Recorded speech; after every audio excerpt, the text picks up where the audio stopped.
Alright, so this woman, Amy Griffiths, she sent me a message today at 4:05 p.m. It says, "Please tell me your story of how Natalie died," with 3 question marks. I have followed the post since the beginning and I can't understand why you are still commenting nonstop. I'm not being judgmental. I live in the UK, so don't know the full story. This woman's obviously full of shit, because if she's been reading it, well, you'll figure this out in a minute if you've got a mind like mine. It's called analytical. If she's followed the post since the beginning, she should know the answers to the questions that she asks. She also claims that she's not being judgmental. Well, let's see how long that lasts. I typed to her, "I have so much to write, but no place to do so. Her and her family and friends lied about me. This created opinions I was harmed over repeatedly. I can't see my loved ones. The abuse became 1,000 times worse after she died, with her family, the cops, the media, and the public taking part. I was denied due process of law, denied the right to face my accusers or show evidence, and I am disabled. All of my money was stolen over the things I spoke out about. I continue to comment because I need my life to end. I am not considered human enough for rights. Anyone can abuse me at any point in time." Well, I wrote tile actually. "And I can't defend myself." She typed, "Like I said, I live in the UK. I read about this story ages ago and searched her on FB. How did she die? Was she murdered? I'm sorry, I'm just trying to understand what has happened. I have followed the comments for ages and I haven't judged you. I'm just trying to figure out what happened." Really? If you followed it, you would know that she was shot in the head with a 9mm, her boyfriend's 9mm, by a guy named Joseph Michael Lopez. Anyway, I typed back to her, "Ma'am, I haven't had a place to organize everything, let alone write it all down.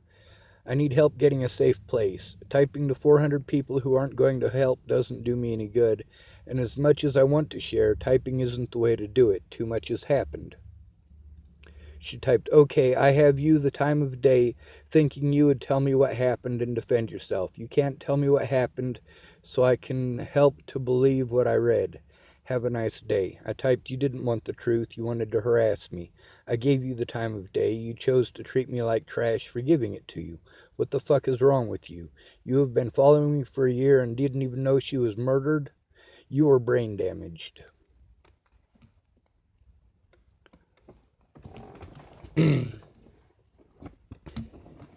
There's a lot of stuff that I have in here. There's a lot of people who wanted to help who couldn't. They weren't able to or weren't allowed. Some of them, they weren't allowed because of their families. Some of them, they were afraid of the consequences because of the things that I was accused of. They were afraid of the consequences for their marital issues, or in even worse cases, their custody issues. Darren O'Connor was afraid of that. Afraid of losing custody of his kid for helping me.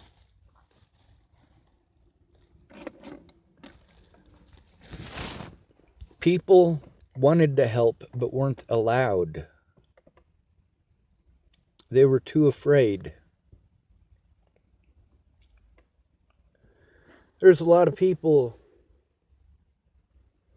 who want to treat me like shit because I can't just magic up all the answers that they want on a whim.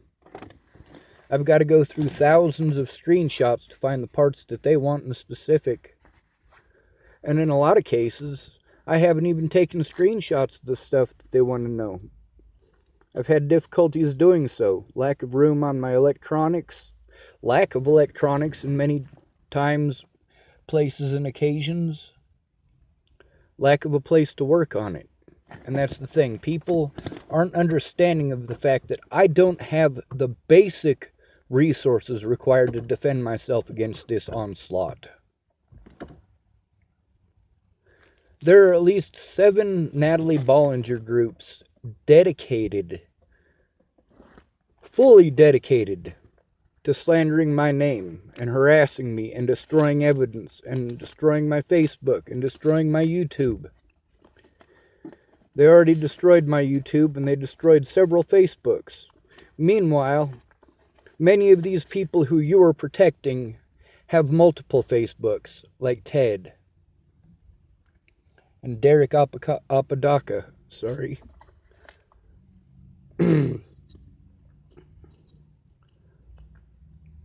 Now, people keep telling me that I should have made reports about these people that were assaulting me.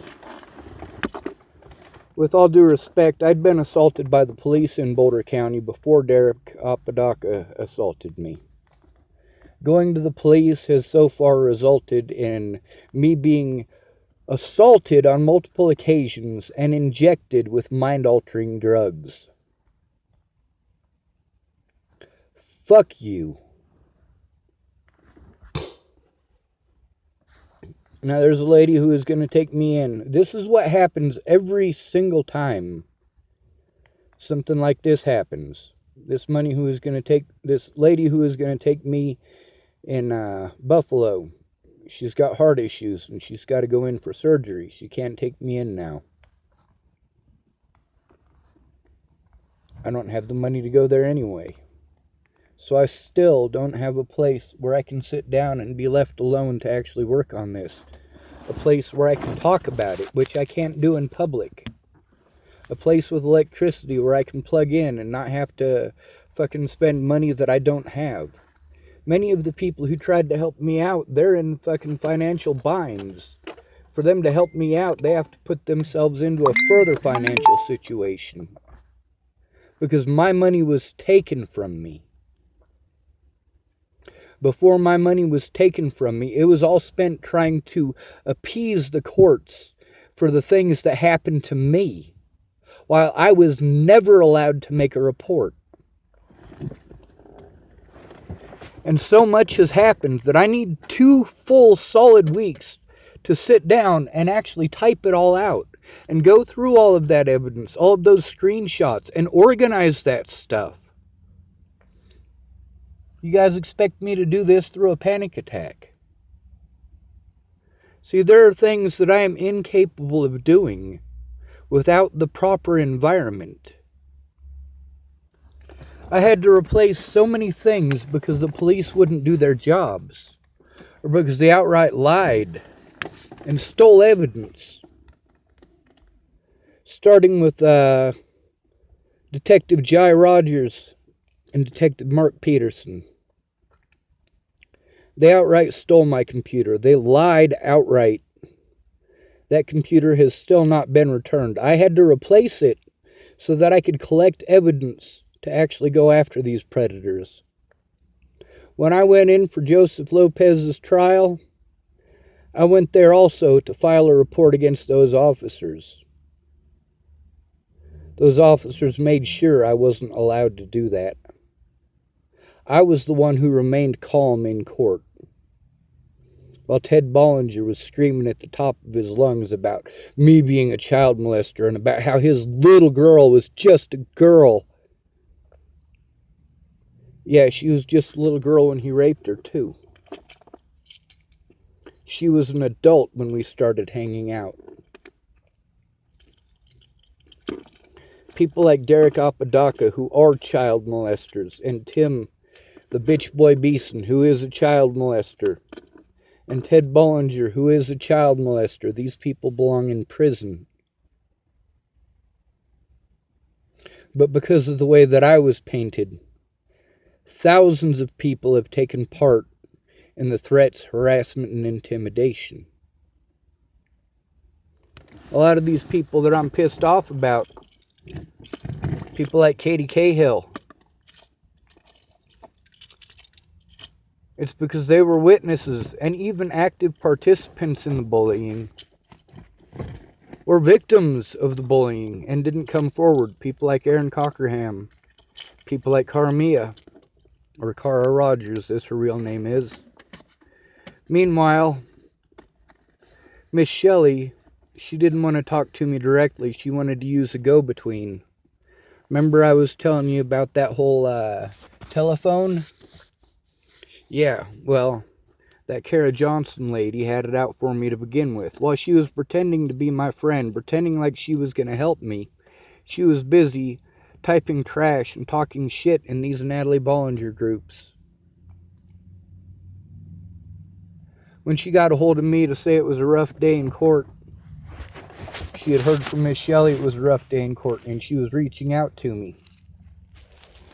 And then Shannon Alvarado sent me that information showing me what Kara was really up to. Kara didn't bother telling the truth to Miss Shelley, did she? No, she told Miss Shelley that I was talking trash on her, and Miss Shelley blocked me.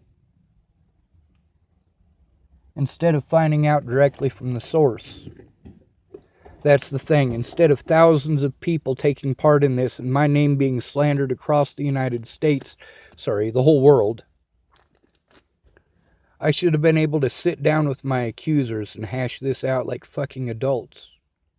You know why I have panic attacks? Because people don't treat me like an adult. They abuse me. Yes, I'm frustrated. Yes, I scream at the top of my goddamn lungs. My family should have given a shit. My dad, he didn't bother talking to me until after Natalie was killed. Over a year after Natalie was killed. I stopped talking to my dad when I was in Virginia because he treated me like shit. While he's got everything to his heart's content, he didn't have to do any of it alone. None of it. When he went to prison, there was a woman named Kathy who he was living with, who paid most of the bills. When he got out of prison, he was married to Kathy, and she paid most of the bills. When he left Kathy, he already had a girlfriend lined up.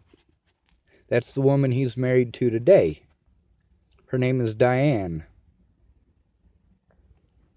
When I needed my dad to listen, he absolutely refused. No matter what, his words are what matters, his opinion is what matters, and nothing that I have to say makes any fucking difference. And if I try to speak, then him and his wife gang up on me. And they try to use that fucking pity party bullshit. Oh, I have heart problems, Sean, you're fucking with it. No, Diane. You can leave the room. You can allow me to have a conversation with my father one-on-one. But my dad's too stupid for that. Assisted suicide should be legal.